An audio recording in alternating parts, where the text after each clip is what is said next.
በስመ አብ ወወልድ ወመንፈስ ቅዱስ አሐዱ አምላክ አሜን። ብፁዕ አባታችን ብፁዕ አቡነ ሰላማ፣ አባቶች፣ ካህናት፣ ዲያቆናት፣ መዘምራን፣ በክርስቶስ ደም የከበራችሁ ምእመናን በእግዚአብሔር ስም እንደምን አደራችሁ? እግዚአብሔር ይመስገን። አሜን። እግዚአብሔር አምላክ ስሙ ለዘላለም የተመሰገነ ይሁን። አሜን። እግዚአብሔር መንፈስ ቅዱስ እስካሁን አብሮን እንደነበረ አሁንም አብሮን በመሆን እሱ ራሱን እንዲያስተምረን ቃሉን ምስጢሩን እንዲገልጥልን ቅዱስ ፈቃዱ ይሆንልን። ወደ ትምህርታችን ከመሄዳችን በፊት እንዲያው ካየሁት አንጻር አሁን በሕፃናቱ እምአፈ ደቂቅ ወሕፃናት አስተዳሎከ ስብሐተ፣ አማርኛው ከሕፃናት አንደበት ምስጋናን አዘጋጀ፣ ከሕፃናት አንደበት መልእክትን ትምህርትን አዘጋጀ ነው። እምአፈ ደቂቅ ወሕፃናት አስተዳሎከ ስብሐተ በተለይም በአትላንታ ገብርኤል በጣም በረከተ።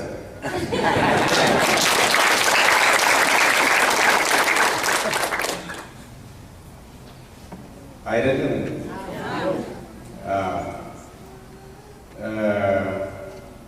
ማቴዎስ ሲያስተምር ያለምንም ዋጋ ይገርማል። እኔ በፊልም ማቴዎስ ከሐዋርያት አንዱ ኢትዮጵያን እንዳስተማረ አይቼ ነበር እና የታሪክ ሰዎች ቆፍረው አግኝተውታል።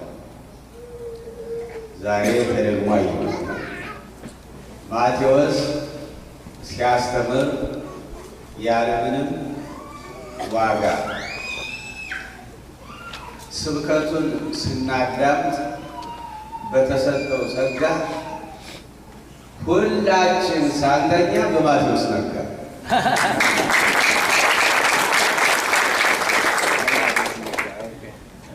ገብቷቸዋል። ሁላችን ያቸዋቸዋል።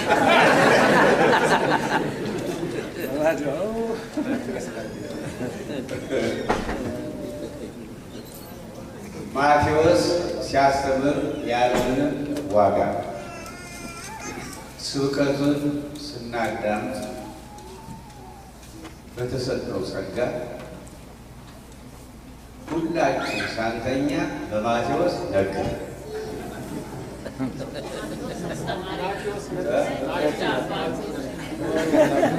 ሁላችን ሳንተኛ በማቴዎስ ነጋ። ማቴዎስ ማንም ይባል ማቴዎስ። አሁን በሰሜን አሜሪካ ተኝተን ነበር በእውነቱ። አሁን አለመተኛታችን ይሄ ነበር የጎደለ።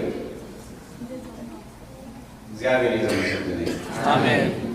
በእውነት እነዚህ ልጆች የወለዳችሁ እንኳን አስተማሪው እንኳን ዘማሪዎች በእውነቱ እንዲያው ይህን ቁጭ ብለው የሚያዳምጡ ወደ ቤተ ክርስቲያን መምጣት ላይ የሚወዱ ልጆችን የወለዳችሁ የታደላችሁ ናችሁ። እንኳን ደስ ያላችሁ።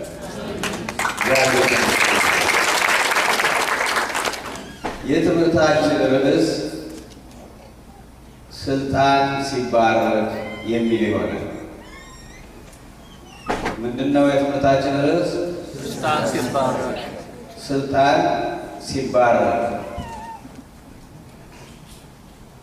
በዮሐንስ ወንጌል ምዕራፍ 3 ላይ ዛሬ በቅዳሴው ጊዜ የተነበበልን ለዛሬው እሑድ ታሪክ እንዲሆን ቅዱስ ያሬድ ከዐቢይ ጾም ከመጀመሪያው እሑድ ጀምሮ እስከ ትንሣኤ ድረስ ለእያንዳንዳቸው እሑዶች ስም ሰጥቷቸዋል። ከወንጌሉ የተነሳ ታሪክ ሰርቶላቸዋል እና የዛሬው እሑድ ስሙ ኒቆዲሞስ ይባላል እና ያ የኒቆዲሞስ ታሪክ በዮሐንስ ወንጌል ምዕራፍ 3 ውስጥ በቅዳሴ ጊዜ የተነበበው ነው። ዘግይታችሁ ለመጣችሁ ቶሎ ቶሎ በእግዚአብሔር ስም አነባለሁ። እንደዚህ ይላል። ከፈሪሳውያን ወገን የአይሁድ አለቃ የሆነ ኒቆዲሞስ የሚባል አንድ ሰው ነበር። እሱም በሌሊት ወደ ኢየሱስ መጥቶ መምህር ሆይ እግዚአብሔር ከእርሱ ጋር ከሆነ በቀር አንተ የምታደርጋቸውን እነዚህ ምልክቶች ሊያደርግ የሚችል የለምና መምህር ሆነ ከእግዚአብሔር ዘንድ እንደመጣህ እናውቃለን አለው። ኢየሱስም መልሶ እውነት እውነት እልሃለሁ ሰው ዳግመኛ ካልተወለደ በቀር የእግዚአብሔር መንግሥት ሊያይ አይችልም አለው። ኒቆዲሞስም ሰው ከሸመገለ በኋላ እንዴት ሊወለድ ይችላል? ሁለተኛ ወደ እናቱ ማኅፀን ገብቶ ይወለድ ዘንድ ይችላልን? አለው። ኢየሱስም መለሰ እንዲህ ሲል እውነት እውነት እልሃለሁ ሰው ከውሃና ከመንፈስ ካልተወለደ በቀር ወደ እግዚአብሔር መንግሥት ሊገባ አይችልም። ከሥጋ የተወለደ ሥጋ ነው፣ ከመንፈስም የተወለደ መንፈስ ነው። ዳግመኛ ልትወለዱ ያስፈልጋችኋል ስላሉ አታድንቅ። ነፋስ ወደሚወደው ይነፍሳል፣ ድምፁንም ትሰማለህ፣ ነገር ግን ከወዴት እንደመጣ ወዴትም እንዴት አታውቅም። ከመንፈስ ቅዱስ የተወለደ ሁሉ እንዲሁ ነው። ኒቆዲሞስም መልሶ ይህ እንዴት ሊሆን ይችላል አለው። ኢየሱስም መልሶ እንዲህ አለው፣ አንተ የእስራኤል መምህር ስትሆን ይህን አታውቅምን? እውነት እውነት እልሃለሁ የምናውቀውን እንናገራለን፣ ያየነውን እንመሰክራለን፣ ምስክራችንም አትቀበሉትም። ስለ ምድራዊ ነገር በነገርኋችሁ ጊዜ ካላመናችሁ ስለ ሰማያዊ ነገር ብነግራችሁ እንዴት ታምናላችሁ? እያለ ታሪክ ይቀጥላል። እና ይህ ኒቆዲሞስ የተባለ ሰው ጌታ ሰው ሆኖ በተለይም ማስተማር በጀመረበት ጊዜ በእስራኤል ምድር ከእስራኤል ዋና ባለስልጣኖች አንዱ ባለስልጣን ነው የነበረው። በሚኒስትር ደረጃ ትልቅ ባለስልጣን ነው የነበረው። ይህ ባለስልጣን ስልጣኑ መባረኩ የሚታወቀው ሰው አለመናቁ ነው። ኢየሱስ ክርስቶስ በእስራኤል ምድር በተገለጠ ጊዜ የተናቁት ዋናው ነው የተገለጠ። የድሆች ዋናው ነው የተገለጠ። ራሱ በተናገረው ለቀበሮች ጉድጓድ ለወፎች ጎጆ አላቸው፣ እኔ ግን ራሴን የማስጠጋበት የሌለኝ ድሃ ራሱን የሚያስጠጋበት ቤት የሌለው ሰው በዚህ ሀገር ሆምለስ ይባላል። ስለዚህ ኢየሱስ ክርስቶስ ማለት የሆምለሶች አለቃ ማለት፣ በሌላ ነገር የድሆች አለቃ ማለት፣ የሰማይና የምድር ፈጣሪ፣ ሁሉ ከእርሱ ሁሉ ወደ እርሱ ሁሉ በእሱ የሆነ አለ። ነገር ግን የተገለጠው የመጨረሻው ደካማው ድሃው የተናቀው ነው የተገለጠው። እና ይህ ታላቅ ባለስልጣን የሚገርመው ባለመናቅ ወደዚህ ሰው ሊማር ሌሊት ነበር፣ ማታ ነው።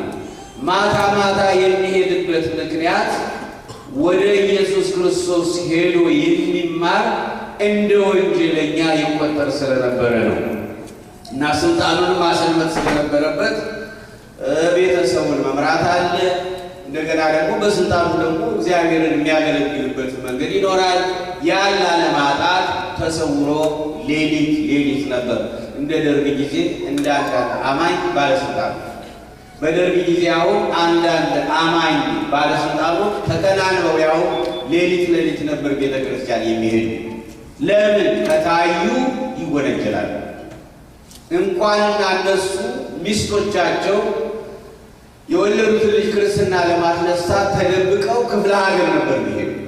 ክፍለ ሀገር እየሄዱ ተደብቀው ክርስትና ያስነሱ ብዙዎች ናቸው። እንዲህ ሁሉም ሊቀር እና ወደ ቤተክርስቲያን የሚሄዱት ሌሊት ተደብቀው ነበር። አንድ ጊዜ አስታውሳለሁ በ1977 ዓመተ ምህረት ይመስለኛል 77 ይሁን 78 በእኛ በኢትዮጵያ አቆጣጠር አሰብ የነበራችሁ ከሆነ ደሴት ሆኖ ሻዕቢያ ሮኬት ለቀቀው ሪፋይነሪውን ለመምታት እንደዋን ጊዜ ሲተኩሱት የቤተ ክርስቲያኑ እንትን መኖሪያ ቤት ፎቅ ነበርና እንደ ዝጉት ይነቃነቃል እና የእግዚአብሔር ቸርነት እነሱ ሪፋይነሪውን ሊመቱ ነው። ነገር ግን አንዱን ወዲያ ይጥለዋል፣ አንዱን ወዲህ ይጥለዋል። አንዱን እንደዚህ እግዚአብሔር ሲከላከል ለትምህርት እንዲሆን መሰል የመጨረሻው እዚያ የነበራችሁ ሰዎች ምስክር ምትሆን ከሆነ የመጨረሻው ሮኬት ልክ ከሰማይ ወደ ታች እንደ ንስር አሞራ እንዲሁ ተምዘግዝጎ መጡ። የሪፋይነሪው መሀሉ ላይ ሜዳ ነገር አለ ለመዝናኛ እና ልክ ከዚያ መሀል ሄዶ ሲገባ መሬት ዋጠው። ምክንያቱም ድንቡሽ ነው ያሰብ መሬት ስለመጣ እና ሪፋይነሪው ምንም ሳይሆን ግን ከተማ የጠፋች ነበር የሚመስል። ያ ጊዜ ሪፋይነሪው ቢመታ ኖሮ እንኳን እኛ የሰው ልጆች አይደለንም ብረቱ ይቀልጥ ነበር ነበር አዋቂ ጠቅላላ ጠፋ ነበር። እና ያ ጊዜ ካድሬ የተባለ የኢሳፍ አባል የተባለ ለካ አልቀናል። ወዲያውኑ ሊነጋ አካባቢ ሬዲዮ ድምፅ መጣ። ሰላም ነው ተባለ። እንዲሁ ይሄ ባለስልጣን ለንብ አስፋሪ ተከናንሞ ቤተክርስቲያኗን ወላት ሌሊት ወዲያውኑ ሳይነጋ ተመልሶ ያን ቀን መቼም የተገኘው ከሙዳየ በረከት ለዓመት በቂ ነበር። ሌሊት ስልጣን ያስፈራል፣ ቀላል ይመስላል። ነገር ግን ፈተናው ሲመጣ ከባድ። ይሄ ሰው ሌሊት ነበር እየሄደ ማለት እና ምንድን ነው አለው የሚለው ጌታ አንተ የምትሰራውን የምታስተምረውን የምትናገረውን ሊያደርገው የሚችል ማንም ከእግዚአብሔር አልሆነ። ስለዚህ ምን ሆነ? ከእግዚአብሔር ተልከህ እንደመጣህ እናምናለን አለ። መልካም ነገር ግን አለ ዘይተወልደ ዳግመ እማይ ወመንፈስ ቅዱስ ኢይክል በውያ ውስተ መንግሥተ እግዚአብሔር። ሁለተኛ በጥምቀት ከእግዚአብሔር ያልተወለደ ሰው ወደ እግዚአብሔር መንግሥት አይገባም። በኋላ ገረሙና እንዴ ሸምግልን ከዚህ በኋላ እንደገና ወደ እናት ማኅፀን ልንገባ አይደለም። ከውሃና ከመንፈስ በጥምቀት ውሃው እንደ እናት ማኅፀን ይሆናል፣ መንፈስ ቅዱስ እንደ አባት አብራት ይሆናል። መወለድ ይቻላል። እንዲያውም ከነፋስ ምሳሌ መስጠት ነፋስ ከየት እንደመጣ አይታወቅም። ነገር ግን ነገሮችን ሲያንቀሳቅስ ይታያል። ከእግዚአብሔር የሚሰጠው ረቂቅ ጸጋ እንደዚህ ነው። ይህ እንዴት ሊሆን ይችላል? ከበደው። አንተ የአይሁድ አለቃ የአይሁድ መምህር ስትሆን ይህን እንዴት አታውቅም? እንግዲህ ያው የሰማነውን ነገርናችሁ፣ የምናውቀውንም አሳየናችሁ። እንግዲህ ከዚህ የበለጠ ምን ልናደርግ እንችላለን? ስለዚህ የሆነ ሆኖ ግን በእግዚአብሔር ዘንድ የማይሆን ነገር የለም። አሁን ይሄ ሰውዬ ይሄን አሜን ብሎ መቀበሉ የሚታወቀው ጌታ በተሰቀለ ጊዜ የእሱ የሆኑት ሐዋርያት እንኳን ሲሸሹ ብቻውን በቀረ ጊዜ በአገራችን በቀይ ሽብር ጊዜ እንደምታውቁት በቀይ ሽብር የተመታ ቤተሰብ መሆን በጣም ከባድ ነው። ሄዶ ከአስከሬኑ አጠገብ ማልቀስ ከባድ ፈተና ነበር። እንደው ጨርሶ አይኖረዋል። በፍቅሩ የሳተችው እናት ካልሆነች በጣም ከባድ ነው። በተለይ ያን መንገድ ላይ የወደቀን አስከሬን ወይም የተሰቀለውን አስከሬን መንግስትን ስጠኝ ልቅበረው ማለት ገብሮ በጣም ከባድ ነበር፣ በተለይ ባለስልጣኑ። ነገር ግን የኒቆዲሞስ የተባለ ሰው ሄዶ ጠየቀ። እኔ የዚህን ሰው ስጋ በራሴ መቃብር መቅበር ፈልጋለሁ፣ ይሰጠኛል? በድፍረት ተሰጠው። ማትያስ የተባለ ናሱ ጓደኛሞች ለራሳቸው ብለው ካዘጋጁት መቃብር ወስደው በጎልጎታ ቀበሩ። በድፍረት በጨለማ የሄደው ሰውዬ በግልጥ መጣ እና እንግዲህ ስልጣን ሲባረክ ነው። ዋናው የስልጣኑ መባረክ የሚታወቀው ሳይኮራ ላይ ያለው ነኝ ሳይ ከላይ ያለ በሚኒስትር ደረጃ ያለ ሰው ከአንድ ተራ መምህር ወርዶ ሌሊት እየሄደ በመማሩ ሰማያዊ ምስጢር ተገለጠለት። ደግሞ ዓለምን አንድ የሚያደርግ ታላቅ ምስጢር። ይሄ ምንድነው? ሁለተኛ ከእግዚአብሔር መወለድ። ሁለተኛ ከእግዚአብሔር መወለድ የሚቻለው በጥምቀት ነው ብሎ ነበር እና ይሄ የጥምቀት ምስጢር ለመጀመሪያ ጊዜ የተገለጠው ለዚህ ታላቅ ባለስልጣን ስልጣን ሲባረክ እንዴ ጥምቀት ማለት ሁለተኛ ከእግዚአብሔር መወለድ መዳንም። የማርቆስ ወንጌል ምዕራፍ 16 ቁጥር 16 ላይ ሐዋርያት ምንድን ነው ያላቸው? ጌታ ከፀሐይ መውጫ እስከ መግቢያዋ ድረስ ይህ የመንግሥት ወንጌል ይሁን አስረውኩ፣ ያመነ የተጠመቀ ይድናል።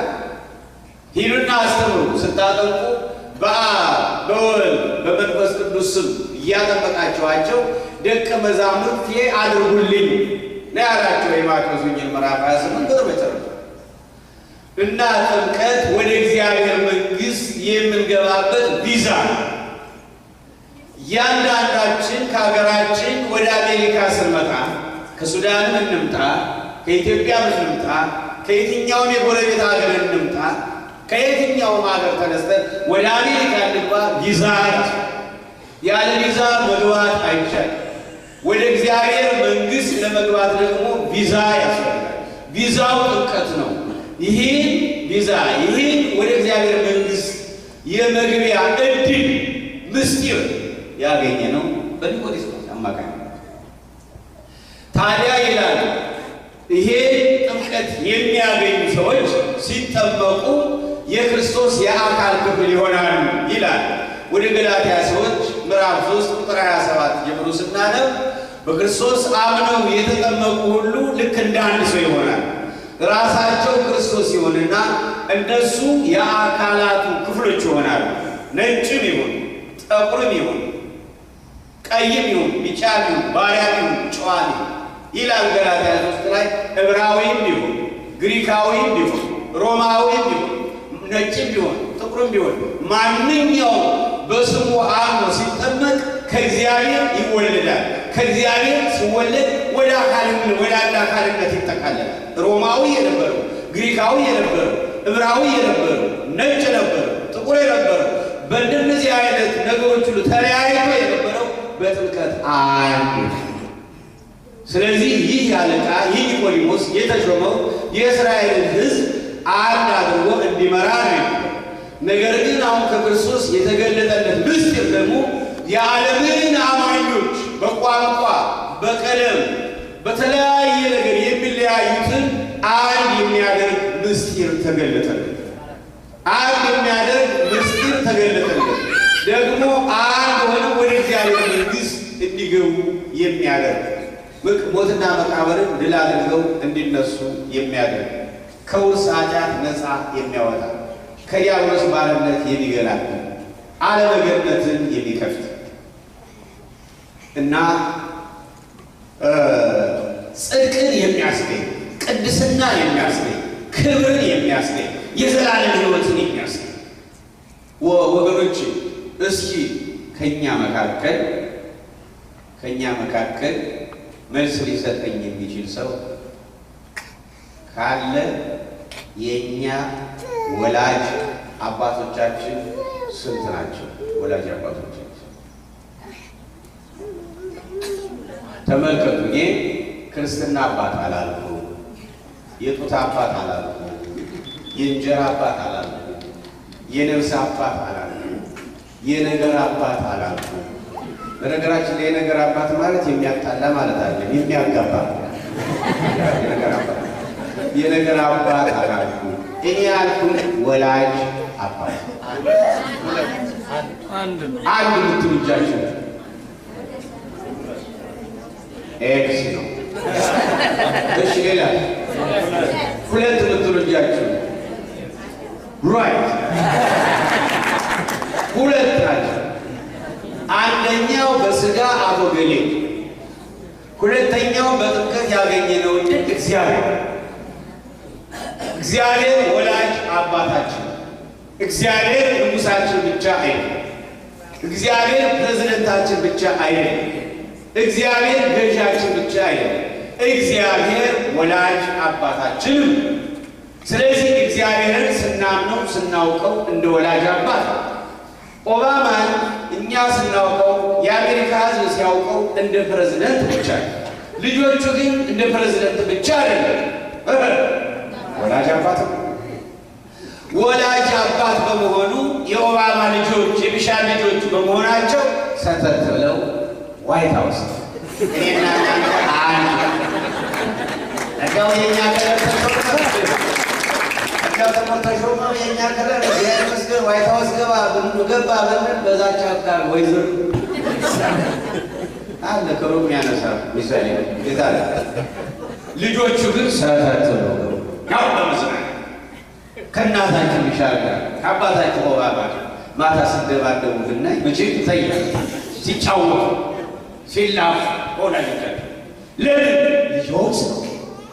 እኛ ክርስቲያኖች ደግሞ ለእግዚአብሔር እንደዚህ ያለ ችግሩ አለማወቅ፣ ይሄን ያህል እንዳቀረበን፣ ይሄን ያህል እንደወደደን፣ ይሄን ያህል አካሉ እንዳደረገን አላወቅንለትም እንጂ ብዙዎቻችን እኛ ክርስቲያኖች ለእግዚአብሔር እንደዚህ ያለ ለምን ሁለተኛ ስለተው ሁለት ወላጅ አባቶች ናቸው። አንደኛ አቶ ገሌ፣ ሁለተኛ እግዚአብሔር። በጣም መጀመሪያ የተወለድነው ከየትኛው ወላጅ አባት ነው? መጀመሪያ የተወለድነው መጀመሪያ የተወለድነው መጀመሪያ የወለደን የወላጅ አባት እግዚአብሔር ነው የምትሉ እስኪ እጃችሁ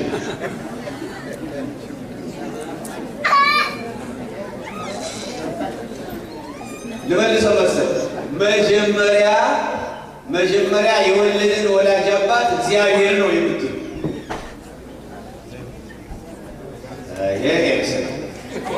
እሺ፣ መጀመሪያ የወለደን ወላጅ አባት መጀመሪያ የተወለድነው ከስጋ ወላጅ አባት ነው የምትሉ እንደሱ ትክክሉ እሱ። መጀመሪያ የተወለድነው ከስጋ አባት ነው፣ ከአቶ ገሌ ነው። ሁለተኛ የተወለድነው ከእግዚአብሔር ነው። ምክንያቱም ከስጋ የተወለደ ስጋ ነው ያለው ጌታ ኒቆዲሞስ፣ ከመንፈስ የተወለደ መንፈስ ነው። አሁን ሁላችን ቢሆን መጀመሪያ በስጋ ተወልደን ነው፣ ከዚያ በኋላ ነው የምንጠመቀው። ምክንያቱም እኛ ተጠምቀን ከየእግዚአብሔር ልጆች የሆነው ሰው ከሆነ በኋላ አይደለም፣ ከወላጆቻችን ከተወለድን በኋላ በልጅነታችን ወደ ቤተ ክርስቲያን ሄደን ተጠምቀን ሁለተኛ ከእግዚአብሔር። ለዚህ ነው መጀመሪያ የምታየውን አባትህን ሳታከብር፣ መጀመሪያ የምታየውን አባትህን ሳትወድ የማታየውን አባት እግዚአብሔርን አከብራለሁ እወዳለሁ ብትል ውሸት አለ። ስለዚህ መጀመሪያ የሚታየው በእርግጥ በመፍጠር ከሆነ እንኳን አባት የፈጠረ ሁላችን የፈጠረ እግዚአብሔር ነው። በመውለድ ግን መጀመሪያ አቶ ገሌ ነው፣ ሁለተኛ እግዚአብሔር። ስለዚህ ይህን ሁለተኛ እግዚአብሔር ከእግዚአብሔር የምንወለድበትን ምስጢር ያገኘልን ራሱን ዝቅ ያደረገ ባለስልጣን ኒቆዲሞስ ነው። ስልጣን ሲባረር እንደዚህ እንዳልኳችሁ ይህ ደግሞ መወለድ ተመልከቱ፣ አይኑን በዓለም ዙሪያ ሰፊ የሚያደርግ ነጩንም፣ ቀዩንም፣ ቢጫውንም ሁሉንም ክርስቲያን የሆነውን ሁሉ አካሌ ነው የኔ ነው እንድንል የሚያደርግ ይህ ነው። ለአንዲት የበሬ ግንባር ለማታህል አገር ለእስራኤል የተሾመ ሰው ስልጣኑ ቢባረክለት ተመልከቱ። አሁን ለዓለም ክርስቲያኖች ወደ እግዚአብሔር መንግስት መግቢያ በር ምን እንደሆነ ምስጢሩ ተገለጠለት። የተገለጠለትን አሳወቀ። ያሳወቀው ተጻፈ። ይሄው ለዓለም ቤተ ክርስቲያን መመሪያ ሆኖ ይኖራል። ስልጣን ሲባረክ እንደዚህ ነው ወገኖች።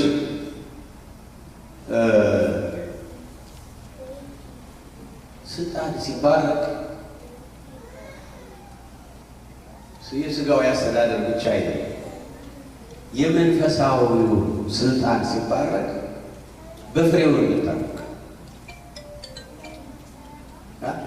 የብፁዕ አቡነ ሰላማ የዲቁና ስልጣን፣ የምንኩስና ስልጣን፣ የቅስና ስልጣን፣ የጵጵስና ስልጣን መባረኩ የሚታወቀው መጀመሪያ በአንደበታቸው። ቅዱስ ዳዊት ምን ይላል? ሲል እግዚኦ አቃቤ ለአፍየ ወማእጾ ለከናፍርየ፣ አቤቱ ለአንደበቴ ጠባቂ አኑር ለከንፈሮችም መዝጊያ ስጥ። ከብፁዕ አቡነ ሰላማ ጋር የምንተዋወቀው በልጅነት ቅኔ ቤት አብረን ነበር። አፄ ገብረ ሥላሴ ከተማሩበት ቅኔ ቤት አብረን ነበር። ደግ መምህር ነበሩ። ሳውቃቸው ጀምሮ አንደበታቸው ያወራል። ስራ የሚሰሩት በዝምታ ነው። ለእኔ ይሄ በእሳቸው ያደረ እግዚአብሔር መንፈስ ፍሬ ነው። ይሄ ለእኔ እንኳን ለአንድ ቀን ለእኔ ቴራፒ ነው። ብዙ ጊዜ ስለሚያመኝ እንዲያው ዋናዋን ወዳለው ደግሞ የሚዳምጡት አሉ አይደለ? በክር ነው የሚሉት ለሚያሹት ማሰር ባን እየከፈቱ ደግሞ በክር ይሉኛል። ቻይ እሷ ትንሽ እንደው ሰውነትን ያስታጠር ይመስለኛል ቴራፒ። ዛሬ ግን ሳልከፍል አገኘሁት። ይበቃኛል።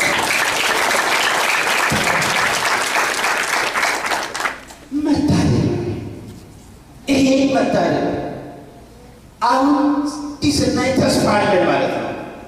ልጆቻችን ነገ ይተካሉ ማለት ነው። እኛ ወገኖች አሁን አንዳንዱ ቀለም እንዲህ የተቀባባል እያል ወሎሽ ምናምን እንዲህ ማይለጃችን ቆየ። እዚህ ሀገር መጀመሪያ ፈተና ነበረ በቤተ ክርስቲያንና እንደመጣሁ እዚህ ሀገር ከሎስ አንጀለስ ቀጥሎ ፈተና ደረሰበት የተባለ ቦታ ይሄ ነው። አትላንታ መጣሁ እና ስመጣ መጀመሪያ እንደመጣሁ አንዲት ልጅ አጥምቄ ነበር እና ያቺ ልጅ የሰሎሞን ልጅ ትናንት አገኘኋትና ይቺ እኮ ናት ያጠመቃት አለ። ስንት ዓመቷ ነው እለዋለሁ። 23 ሆኗት አሁን ነርስ ናት።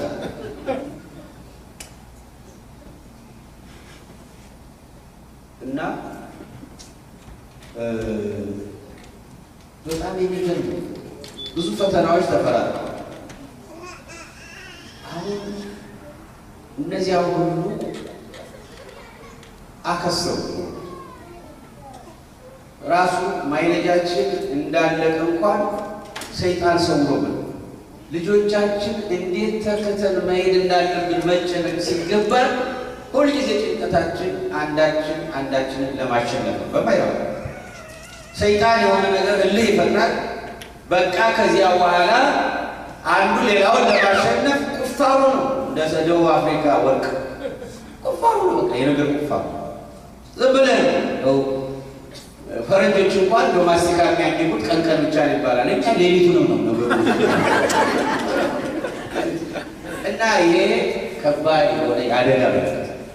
ስለዚህ ህንፃው ተገትሮ አሁን ልጆች ተረስተዋል። እዚህ ግን ሲጀምር ጀምሮ የልጆች መተካት ምልክት ይሄ መታደል ብቻስ እዚህ ውስጥ ያሉ ካህናት መታደል ነው። በየደረጃቸው ያለው ስልጣን መታደል፣ ኮሚቴዎችን መታደል፣ መዘምራን መታደል፣ ትልቁ መታደል ደግሞ ፍቅር። አሁን ዛሬ የኢትዮጵያ ሕዝብ የተራበው አገር ቤት እንደሚራበው በአሜሪካ ያለው እንግዲህ አልፎ አልፎ ችግር የለም ማለት ሳይሆን እንደው ከተራሽም ምግቡ ይገኛል።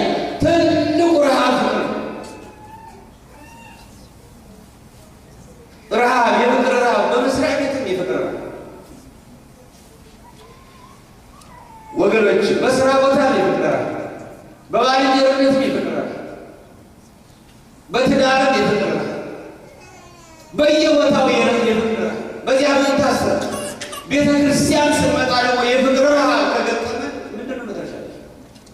በምላቸው ሁሉ የፍቅር ረሃብ ገጥሞ እዚህ ስንመጣ በሳምንት አንድ ቀን እንኳን ሆዳችን ሞልቶ ግን እንደ ኬንያዎች እንደሰማሁት ከሆነ በደንብ ይበላሉ። አንድ ቀን 4-5 ቀን ይቆያሉ።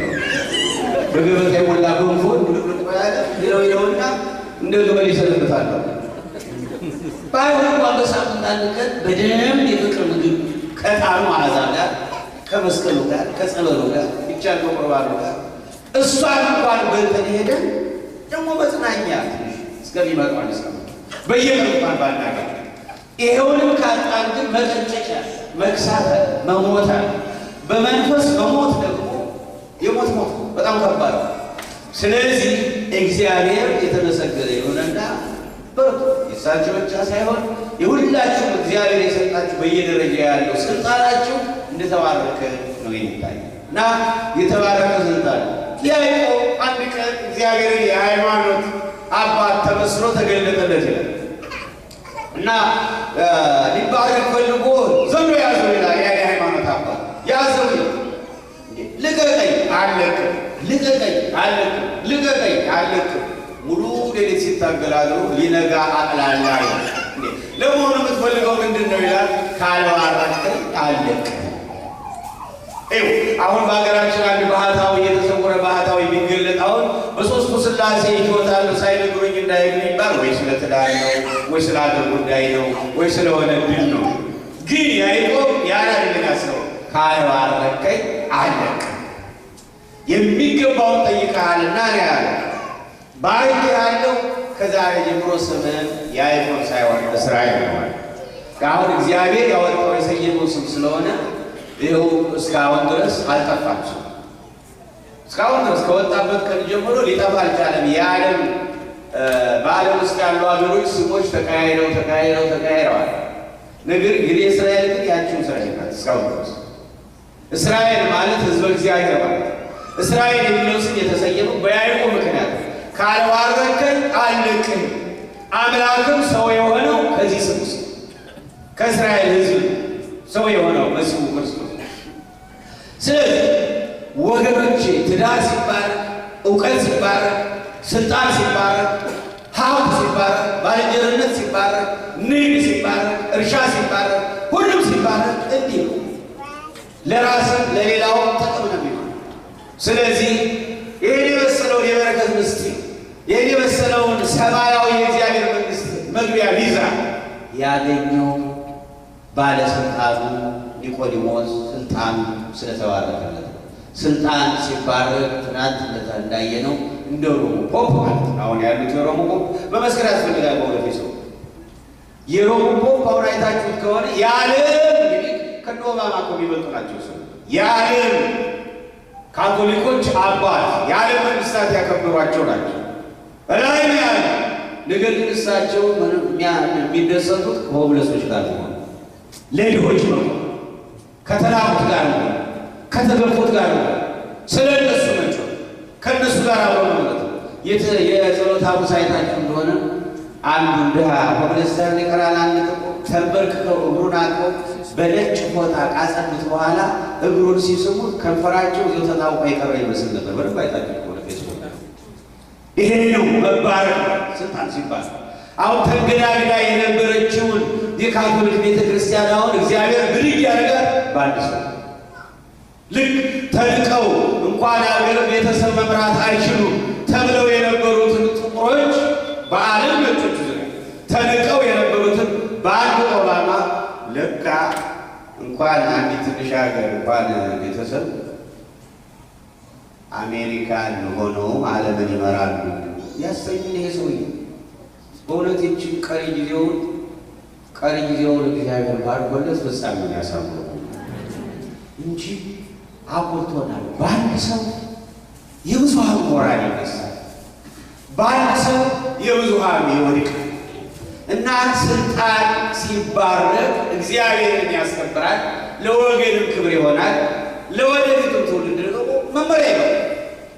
እና ይህ የመሰለውን ሁለተኛ ከእግዚአብሔር መወለድ የሚለውን ምስጢር ያገኘ ነው በኒቆዲሞስ ራስን ዝቅ ማድረግና በሱ ስልጣን መባረክ ብቻ ወገኖች። እና አሁን እንግዲህ ሁላችንም ኒቆዲሞስ የሰማውን በነገረን መሰረት በኒቆዲሞስ አማካኝነት ለሁላችን መድኃኒታችን ኢየሱስ ክርስቶስ በሰጠን መመሪያ መሰረት ሁላችንም ሁለተኛ ከእግዚአብሔር ተወልደናል። አይደለም ወገኖች?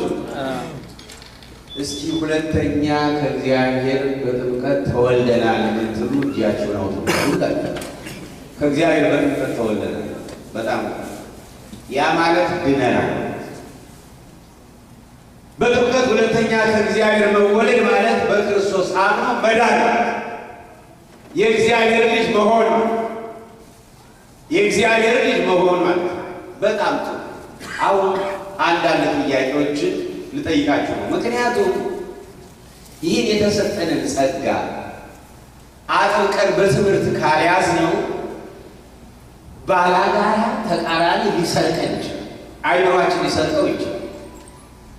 ከቤተ ክርስቲያናችን ሊያፈናቅለን ይችላል። ሊያጠራጥረን ይችላል።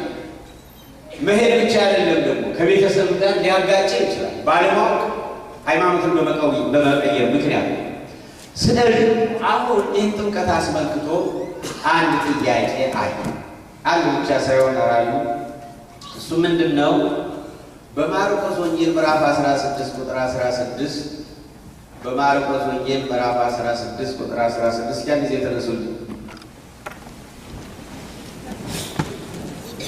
እና እስቲ አንዲት አጥር ያለች መዝሙር ተፈቃሪ ይሆናል አዝማቸው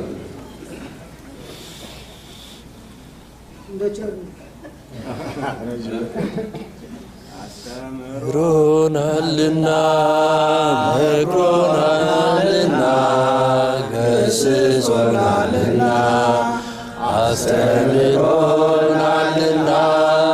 መክሮናልና ገስጾናልና እግዚአብሔር ይድረሰው ምስጋና እግዚአብሔር ይድረሰው ምስጋና እግዚአብሔር ይድረሰው ምስጋና እግዚአብሔር ይድረሰው ምስጋና። ዶክተር አማኑኤል ሲማ ይባላል። የኔ ዶክተር ሎስ አንጀለስ አለ። እባካችሁ የህዝብ መከረኛ ህዝብ እንደምታዩት አይምሰላችሁ። ጤንነቱን ማውቀው እኔ ነኝ። መድኃኒት እየተሰፈረለት ነው እንደጠሪ እና ብዙ አታስቀምጧቸው። የስፓይናል ኮርድ ችግር ያለባቸው ይኖራል። የደም ዝውውር ችግር ያለባቸው ይኖራል። እና ስታስተምሩ አይታችሁ ገምታችሁ እስኪ ለመዝሙር እንነሳ ብላችሁ ተነስተው መዝሙር ዘምረው ሲቀመጡ ደማቸው ይዘዋል። የስፓይናል ኮርዳቸው ታያችሁ እያስምላችሁ ነው ዛው ለዚያ ያች ትዝያለ እና አሁን ምን ይላል መቼም አያችሁ ባላጋራ ሁልጊዜ እንደዚህ ሀገር ጠበቃ ማለት የዚህ ሀገር ጠበቃ ገንዘብ ካገኘ ነፍሰ ገዳዩ አልገደልም ብሎ ያወጣል። እንደገና ደግሞ እንደው በሆነ ነገር እንደው ብሎ ብቻ የሚሰራውን ይሰራል። ስለዚህ ተከራካሪ ሲገጥም ያው ክርክር ያስፈልጋል እና ምን ይላል እዚህ ማርቆስ ወንጌል ምዕራፍ 16 ቁጥር 16 ላይ ያመነ የተጠመቀ ይድናል፣ ያላመነ ይፈረድበታል ይላል። ስለዚህ የኦርቶዶክስ ቤተክርስቲያን ስታጠምቅ ገና በሕፃንነት ሳይማሩ ሳያውቁ ሳያምኑ ነው። እናንተም ሳታውቁ ሳትማሩ ሳታምኑ ነው የተጠመቃችሁ። ቄሶች ተጫውተውባቸው እና አሁን እንደገና ተማሩ። ጌታ ኢየሱስ የግል አዳኝ እንደሆነ ተቀበሉ። ከዚያ በኋላ ነው መጠመቅ ያለባቸው። አሁን ኢትዮጵያ ውስጥ ይህ ሁሉ የፕሮቴስታንት ዓለም መንጋ የምታዩት በዚች አይነት ይሄዳል። በልጅነቱ የያዘው ስለሌለ ታዲያኛው ደግሞ እውነት እየመሰለው መንጎድ ደግሞ ሄደው እኮ በአንድ ቤተክርስቲያን በአንድ ፕሮቴስታንት ብቻ ሆኑ እኮ ጥሩ ነው። ደግሞ እዚያ ሄደው እኮ ደግሞ መለያየት ነው። ከዚያ ሄደው እንግዲህ ከዚያ ማርያም የለች፣ እንዲህ አይነት ጥያቄ የለ፣ ታቦት የለ፣ ምን የለ። ግን ያው ሁልጊዜ እንደተለያዩ እና ይሄ ደግሞ በየቀኑ መቆራረስ ደግሞ መጨረሻው ጥሩ አይደለም። እንኳን በሃይማኖት ለአገር ጥሩ በማህበራዊ። ስለዚህ ከዚህ ሁሉ ለመዳን የራስን አጥብቆ መያዝ በዓለት ላይ መመስረት ያስፈልጋል እና ያመነ የተጠመቀ ይድናል፣ ያላመነ ይፈረድበታል። ይህን ያለው ጌታ በማርቆስ ወንጌል ምዕራፍ 16 ቁጥር 16 ላይ ሙቶ እንደተነሳ ሐዋርያቱን ሰብስቦ መመሪያ ሲሰጣቸው ሂዱ ከፀሐይ መውጫ እስከ መግቢያዋ ድረስ የመንግሥት ወንጌል ስበኩ፣ አስተምሩ፣ ያመነ የተጠመቀ ይድናል፣ ያላመነ ይፈረድበታል። ያን ጊዜ ለነበሩ ለመጀመሪያ ሰዎች ምክንያቱም ሐዋርያት ወደ ዓለም ሲሄዱ አንደኛ ክርስቶስን ያልተቀበሉ አይሁድ ናቸው። ከዚያ በኋላ ደግሞ ወደ ግሪክ ወደ ሌላው ሲሄዱ ደግሞ እግዚአብሔርን ጨርሶ የማያውቁ በልዩ ልዩ አምልኮ ላይ የሚኖሩ ናቸው። እነዚያ ሰዎች ለማጥመቅ የግድ መጀመሪያ ማስተማር ያስፈልጋል። ተምረው ማመን አለባቸው። ከዚያ በኋላ ነው ማጥመቅ የሚችሉት። ስለ ልጆቻቸው አይደለም፣ ስለ እነዚያ ሰዎች፣ ስለ ትልልቆቹ መጀመሪያ ስለሚባል ስለ አዋቂዎች ተጠማቂዎች ዛሬም ቢሆን ከይሁዲነት፣ ከእስልምና፣ ከቡዲስትነት፣ ከልዩ ልዩ ከእግዚአብሔር የለሽነት ወደ ክርስትና እንምጡ ካሉ ሰዎች እንምጣ ካሉ መጀመሪያ መማር አለባቸው። ከተማሩ በኋላ ማመን አለባቸው። ከዚያ በኋላ ሊጠበቁ የሚችሉ ስለ ልጆቻቸው አይደለም። ነገር ግን እነዚያውን ከይሁዲነት ከእስልምና ከሌላውም አሁን የመጡ ወላጆች አዋቂዎች ቢኖሩ ሲጠመቁ ልጆች ካሏቸው እስከ ልጆቻቸው የሚጠመቁ ያደመጣችሁ ነው። እስከ ልጆቻቸው የሚጠመቁ እና አሁን ይሄ ማርቆስ 16 ላይ ያለው ለመጀመሪያዎች አዋቂዎች ተጠማቂዎች ነው እንጂ ለክርስቲያን ልጆች አይደለም። ለክርስቲያን ልጆች ማጥምቀት ያስፈለገበት ምክንያት አሁን ጌታ አዋጅ ስላወጀ በኒቆዲሞስ አማካኝነት አሁን ያወጀው ምንድን ነው? ዘይተወልደ ዳግመ እማይ ወእመንፈስ ቅዱስ ኢይክል በወይአ ውስተ መንግሥተ እግዚአብሔር ከሕፃናት በቀር አይደለም የሚለው ሁለተኛ በጥምቀት ያልተወለደ ሰው ወደ እግዚአብሔር መንግሥት አይገባም። አዋጅ የጥምቀት ምሳሌ ሆኖ የቆየው በብሉይ ኪዳን ግዝረት ነው የነበረው። አብርሃም እግዚአብሔርን ያመነው ሲሸመግል ነው። በሸመገለ ጊዜ አመነ። የእምነቱ ማረጋገጫ ግዝረት ከሸመገለ በኋላ በዚያም ዘመን እንደ አብርሃም እግዚአብሔርን ያመኑ በየዕድሜያቸው አዋቂዎች አመኑ። የተገረዙት ካወቁ በኋላ ነው። ልጆቻቸው ግን በ8 ቀናቸው እንዲገረዙ ነው የታወጀው። ለምን? የአማኞች ልጆች ስለሆኑ፣ የአማኞች ልጆች የእግዚአብሔር ልጆች መሆን ስላለባቸው። በክርስትናው ኒቆዲሞስ አዋቂ ነው። አሁን ሐዋርያት ወደ ዓለም ሲላኩ የመጀመሪያው ሰዎች አዋቂዎች ናቸው። ለእነሱ ማስተማር ያስፈልጋል፣ ማመን አለባቸው። ሲጠመቁ ግን እስከ ልጆቻቸው የሐዋርያት ሥራ ምዕራፍ 16 በሌሎች ላይ እስከ ልጆቻቸው። ምክንያቱም አዋጅ ስለሆነ በጥምቀት ሁለተኛ ያልተወለደ ሰው ወደ እግዚአብሔር መንግሥት አይገባም ስለምን እንዴ ሕፃናትን እኮ አላለም እንዳይባል የእግዚአብሔር መንግሥት ለሕፃናትም የተፈቀደ እንደሆነ ጌታ ራሱ ተናግሯል። የማቴዎስ ወንጌል ምዕራፍ 19ን ስናይ ወላጆች ልጆቻቸውን ሕፃናቱን በቅፍም በጀርባ ይዘው ወደ ቤተ ማለት ወደ ጉባኤው ሲመጡ ወደ ጌታ ሐዋርያት አልገባቸውም ነበር። እንዳውሞቹ ፕሮቴስታንቶች አልገባቸውም ነበርና እነዚህ ሕፃናት ትምህርት አይሰሙም፣ ሰምተው አምነው አይጠመቁ፣ ጉባኤ ከሚረብሹ በቀር የተንጫጩ ያለቅሱ መልሱ ባካቸው አሉ። ሐዋርያት ያ ጊዜ ገና ብዙ አልተገለጠላቸው። ያ ጊዜ ጌታ ምን አለ ይላል? ኢትክልዎሙ ለሕፃናት ይምጽኡ ኀቤ፣ ሕፃናት ወደ እኔ ሲመጡ አትከልክሉብኝ። እስመ ለዘከመ እሉ ይእቲ መንግሥተ ሰማያት፣ መንግሥተ ሰማያት ምን አለ? እንደነዚህ ላሉ ናት። እንግዲህ በጥምቀት ሁለተኛ ያልተወለደ ወደ መንግሥተ ሰማያት አይገባም አለ። ሕፃናትን ደግሞ መንግሥተ ሰማያት እንደነዚህ ላሉ ናት አለ። ፈቅዶላቸዋል። ስለዚህ አዋጁን ተግባራዊ ማድረግ የወላጆች የካህናት የቤተ ክርስቲያን ኃላፊነት ነው።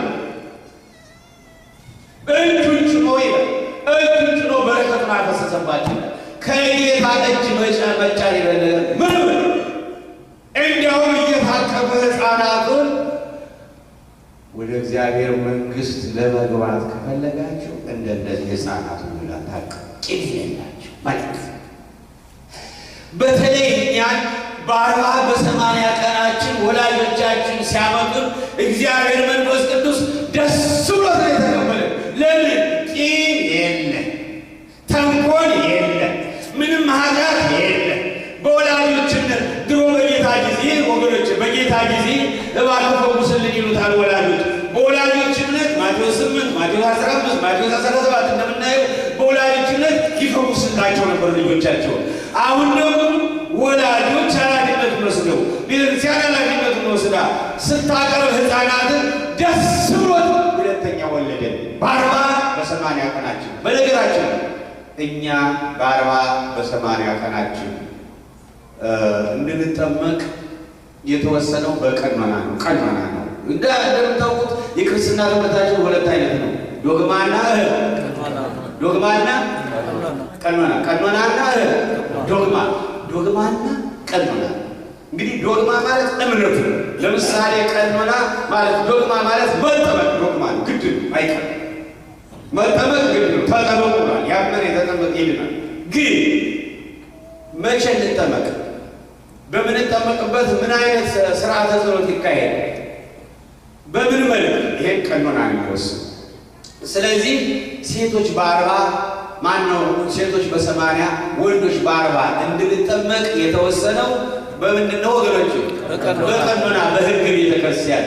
ነገር ግን ሕፃናቱ ከታመሙ ይላል በ5 ቀናቸው ቢሆን በ10 ቀናቸው ቢሆን ቶሎ አጥምቁ። ለምን? ኃላፊነት ስላለብን። ሰው ካልተጠመቀ ወደ እግዚአብሔር መንግሥት መግባት ስለማይችል ጌታ ስላወቀ በ10 ቀንም ቢሆን ቶሎ አጥምቁ። ግን ይሄ ትምህርት ስላልተሰጠ በሀገራችን 40-80 ቀን ሳይሆን ቢታመሙ ድብን ይሏታል እንጂ የሚያጠምቅ የለም በሀገራችን። ሲሞቱ ደግሞ አዋጁን ለማክበር ከቤተ ክርስቲያን ዋጋ የሚቀበሉ አይገቡም፣ አይታጭቱም በገጠር አይደለም። ይሄ አለማወቅ እንጂ እንደው ገና ካተኮሳቸው ቶሎ ማጥመቅ ግን አለማወቅ ነው። የሆነ ሆኖ ግን ቀኖናው የሚለው ይሄ ነው። እናንተም ወደፊት አሜሪካን ሀገር የሚያተኩሰው ለሞት የሚያሰጋ ልጅ የለም እንጂ እዚህ ሀገር ቤት ዘመድ እንትን ካላችሁ ከተኮሱ እንትን ካሉ ቶሎ አጥምቁ። ለነገሩ አስቸጋሪ ነው። አሁን ኤልያስ ሲነግሩን በእሳቸው የትውልድ ቦታ ይሄን ቀኖና የሚያውቁ አለቃው አንድ ሕፃን ልጅ 20 ቀን ሳይሆነው ታሞ ይጠመቅ ብለው አለቃው ያስጠምቃሉ። ካህናቱ ተነሱባቸው። አይ መናፍቅ ነው። 40 ቀን ሳይሞላው አጥምቀዋል። መናፍቅ ናቸው። ማስነሳቱን ስለፈለጉ በምክንያቱ ከዚያ ሄደው ለወረዳው ቤተ ክህነት ባለስልጣን ኧረ የወዴቱ መናፍቅ ነው አለና እንዲነሳ ከለ ከዚያ ይግባኝ ብለው እና ሰውዬ ወደ አውራጃው እኮ ነገራቸው። አሁንም ይግባኝ ብለው ጠቅላይ ቤተ ክህነት ክፍለ ሀገሩ ጠቅላይ ቤተ ክህነት ሄደው ሲሟገቱ ያሳያሉ መረጃቸው እና በመረጃው መሰረት ያው ወደ ስራቸው እንዲመለሱ ሆነ። ካሳ ይገባቸው ነበር ግን ያው እንዲመለሱ ሆነ እና አለማወቅ በጣም ከባድ። ስለዚህ ይሄ ማወቅ አለብን። አዋጅ ዋናው መጠመቅ ነው። አሁን በሕፃንነት የምንጠመቅበት ምክንያት ምንድን ነው? አንድ አዋጁን ተግባራዊ ለማድረግ ወደ እግዚአብሔር መንግሥት መግቢያ ቪዛ ስለሆነ ነው። ኃላፊነት ስላለብን ነው። ይሄ በማስረጃ በአንዳንድ ምሳሌ ነገራችሁ። ይሄ ምዕራፍ ብትበውና እስኪ እንደው በምናውቀው በጣም አሁን ከእናንተ መካከል ባልና ሚስት አዲስ አበባ እንዳላችሁ 40 ቀን ያልሞላው ልጅ 80 ቀን ያልሞላት ልጅ ይዛቸዋል። አዲስ አበባ ነው ያላችሁ።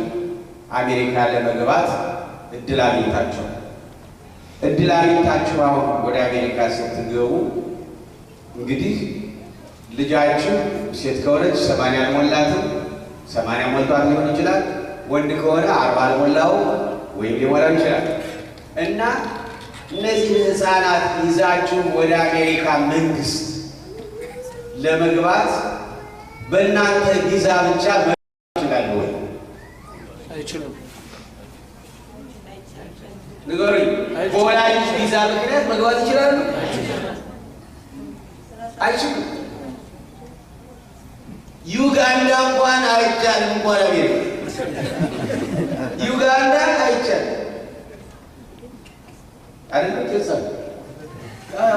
አብረን ነበር።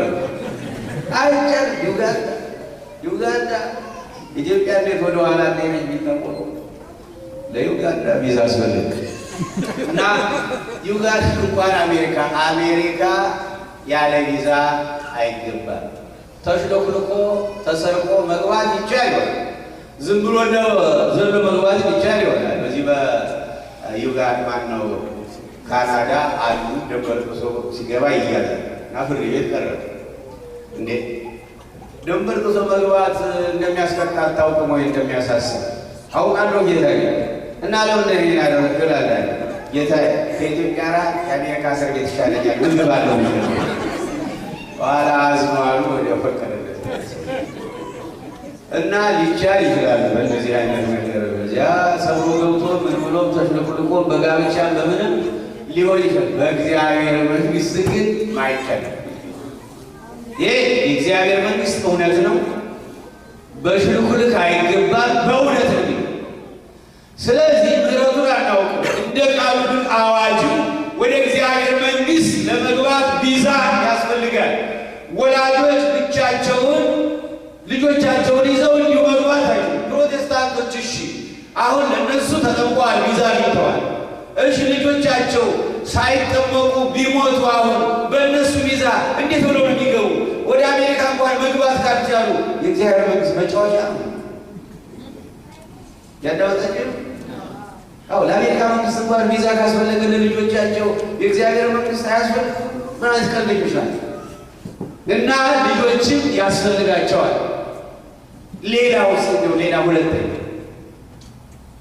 ሌላ ሁለተኛ አሁን እነዚህ ሰዎች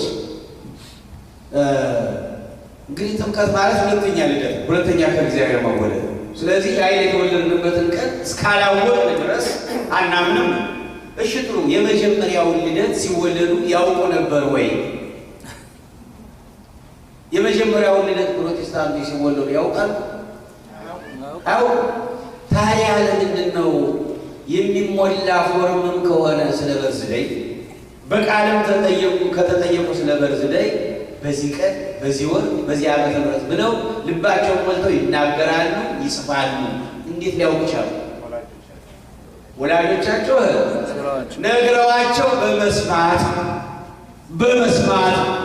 ደግሞ ወደ ሮሜ ሰዎች ምዕራፍ 10 ላይ እንደሚነግረን እምነት ደግሞ በመስማት ሁለተኛውንም ልደት እኛ ተነግሮን ሰምተን አምነን እግዚአብሔርን አላየንም፣ ሰምተን አምነን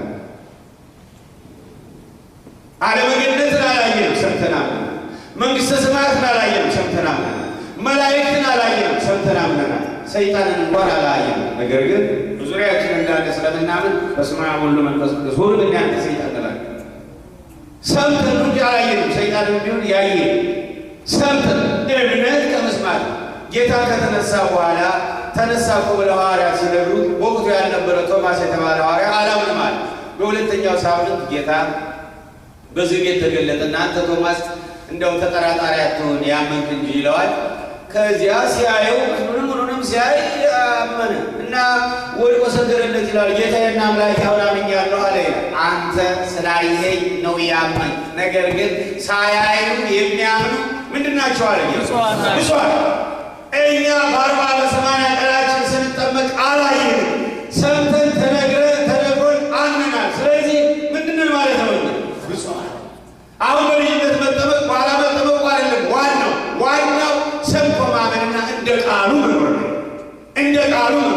በ40 በ80 ቀን የምንጠመቅ ግን አሁን እድሜያችን ለትምህርት ሲደርስ አምላክ ሰው ሆኖ እንዳዳነ የአንድነቱ የሦስትነቱ የእግዚአብሔር መኖር የቃሉ ነገር የክርስትናው ነገር እስከ ተማርን ድረስ ያሉ ክርስትና ማለት እንዲያውም በልጅነታችን ያገኘነው እግዚአብሔር መንፈስ ቅዱስ ነው። እስካሁን ድረስ ሁሉ እንደ ሙጫ ተጣብቋል ለቀን ያለ እና ወገኖች ያ አያሳፍረንም። እኛ በልጅነታችን መጠመቃችን ብልጠት ነው፣ ብስለት ነው፣ ጥበብ ነው። እግዚአብሔር የሰጠን ጸጋ ነው። ይሄን አክብረን ልንይዘው ይገባል። እንዲያውም እዚህ ሲያትል አንድ ልጅ አሁን ዛሬ ትልቅ ልጅ ሆኗል። ልክ ቅድም እንዳልኳችሁ እስቲ የመጀመሪያውን ልደት በሆስፒታል ሲወለድ የሚያውቅ ልጅ አልኩት። ቅድም እንደዚህ ተሰብስበ ስል ሁሉም ስም ሁለተኛውም እንደዚህ ነው ለማለት ፈልጌ ነው። እና የመጀመሪያው ዝም ሲሉ ታዲያ እንዴት አወቃችሁና ነው በርዝዴያችሁን በቃል ስትጠየቁ ትናገራላችሁ፣ ፈርሙ ትሞላላችሁ፣ እንዴት አወቃችሁ ስል ሰምተናል። ያንም ሰምተን እንዲሉልኝ ነው ለሁለተኛው። እሺ በሁለተኛው ልደት በጥምቀት በ40 በ80 ቀን ስትጠመቁ የምታውቁ እስኪ ያውቁ ስል አንዱ እጁ ነው። ደነገጥኩና ምን ለማለት ምን ሊል ይሆን ብዬ እሺ ታውቃለህ? አዎ። እንዴት አወቅ ስለው ቪዲዮ አይቼ። ዛሬ ምንም ምክንያት የለም። ዛሬ ቪዲዮው ራሱ የጥምቀት መምሩ ነው። አሁን ዋናው እንደ ቃሉ መኖር ተግባብተናል።